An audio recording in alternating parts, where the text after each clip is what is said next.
খারিজি মাদ্রাসাগুলোর প্রতি সরকারের নজর পড়েছে, কি বলবেন? আমাদের ভারতবর্ষের সংবিধান, যে সংবিধান নিয়ে বাবা সাহেব আম্বেদকর নিয়ে এত চর্চা হচ্ছে, সেই সংবিধান কিন্তু প্রত্যেকটি মানুষের নিজস্ব ধর্ম এবং সংস্কৃতিকে চর্চার জন্য নিজেদের পছন্দ মতো শিক্ষা প্রতিষ্ঠান গড়ার অধিকার দিয়েছে। আমাদের দেশের সাংবিধানিক বলেই কিন্তু দেশের মাদ্রাসাগুলো চলছে এবং সমস্ত রাজ্যে চলছে। সরকার চাইলেই বন্ধ করে দেব বললেই যে বন্ধ করা যায় তা নয়, কেননা মুসলমানরা যেমন সংবিধানের কাছে দায়বদ্ধ, নির্বাচিত সরকারও কিন্তু সংবিধানের কাছে দায়বদ্ধ। এই যে বলা হচ্ছে যে জঙ্গি প্রশিক্ষণ দেওয়া হয়, যে খারিজি মাদ্রাসা পশ্চিমবাংলায় কম বেশি 10,000-এর মাদ্রাসা, এ সমস্ত সম্পূর্ণ ভুতুড়ে কথা। এই বিষয়গুলো নিয়ে আলোচনা না করাটাই উত্তম। আজকে মূলত কি বিষয় নিয়ে আপনার এখানে প্রোগ্রাম করেছিলেন? বাবা সাহেব বি.আর. আম্বেদকরের একটি বই আমাদের অত্যন্ত শ্রদ্ধাভাজন মাননীয় সুকৃতি রঞ্জন বিশ্বাস মহাশয় লিখেছেন, the life and struggle doctor Ambedkar. তো এই সময়ে যখন গোটা দেশ নাফরাতে হাবুডুবু খাচ্ছে, তখন এই বইটার এবং বাবা সাহেবের যে আদর্শ সেটা অত্যন্ত প্রাসঙ্গিক।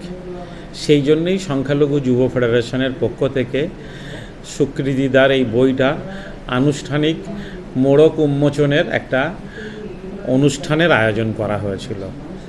আমরা খুশি সুকৃতিদা বইটির আনুষ্ঠানিক উদ্বোধন সংখ্যালঘু যুব ফেডারেশনের আয়োজনে করার জন্যে।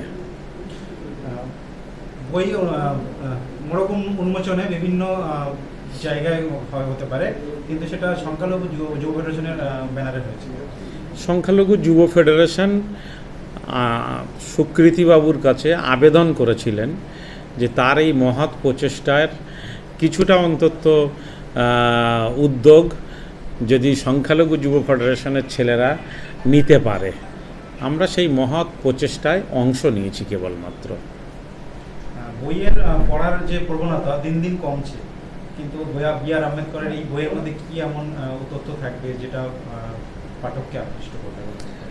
আসলে বাবা সাহেব আম্বেদকর সোশ্যাল জাস্টিস প্রতিষ্ঠিত করেছেন গোটা ভারতবর্ষে।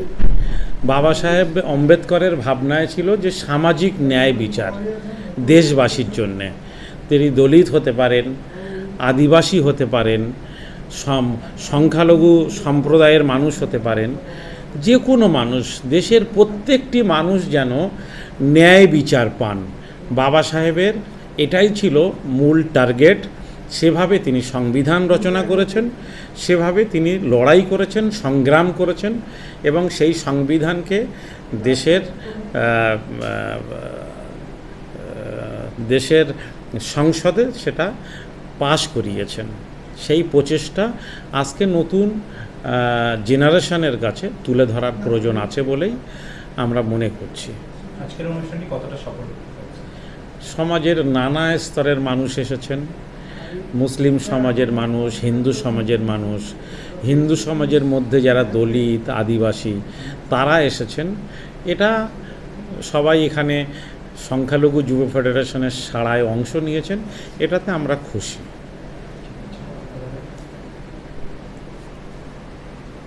এই টুপিটা ঠিক আছে নাকি, না এই টুপিটা পরবো?